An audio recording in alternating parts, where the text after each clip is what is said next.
అందరికీ నమస్కారం. నేను మీ శ్యాంప్రసాద్ రెడ్డి కోర్సుపాటి. నారదా మీడియాకి స్వాగతం.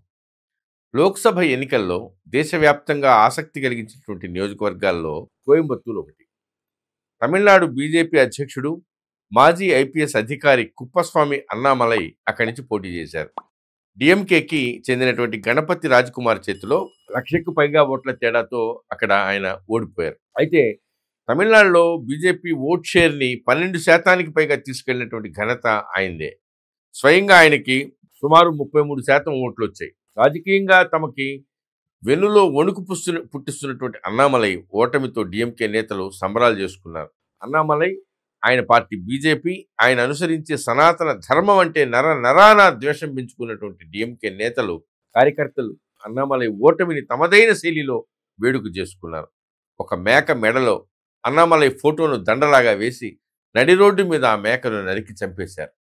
జూన్ 4 ఎన్నికల ఫలితాల రోజు, ఆ రోజే అన్నామలై పుట్టినరోజు కూడా. అన్నామలై ఓటమితో డిఎంకే నేతల సంతోషానికి హద్దే లేకుండా పోయింది. ఆ రోజు చెన్నైలో డిఎంకే ప్రధాన కార్యాలయంలో మేక బిర్యానీ చేసి పార్టీ కార్యకర్తలు, మద్దతుదారులకు పంచాలని నిర్ణయించుకున్నారు. ఒక మేకకి అన్నామలై ఫోటో తగిలించి దాన్ని అడ్డంగా నరికి చంపి వండుకు తిన్నారు. ఈ సందర్భంలో మేకను ఉపయోగించడం వెనక అవమానకరమైనటువంటి అర్థం ఉంది.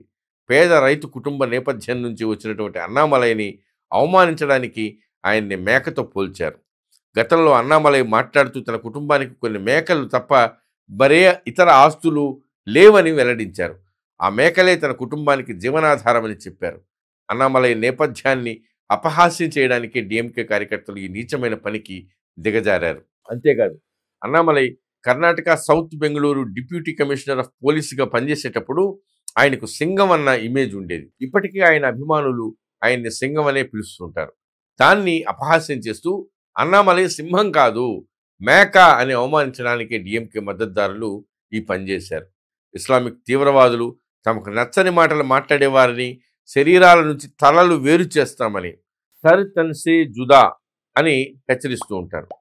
నూపూర్ శర్మ వివాదం జరిగినప్పుడు ముస్లింలు ఆ నినాదాన్ని ఎంత విచ్చలవిడిగా వాడారో అందరికీ తెలుసు. తమకి అడ్డొస్తున్నటువంటి అన్నామలై తలని నరికేస్తామని, సర్ తన్సే జుదా చేస్తామని డిఎంకే నాయకులు బహిరంగంగా ఈ ప్రదర్శనకి పాల్పడినట్లుగా, హెచ్చరించినట్టుగా అర్థమవుతుంది. భారత్ మాతాకి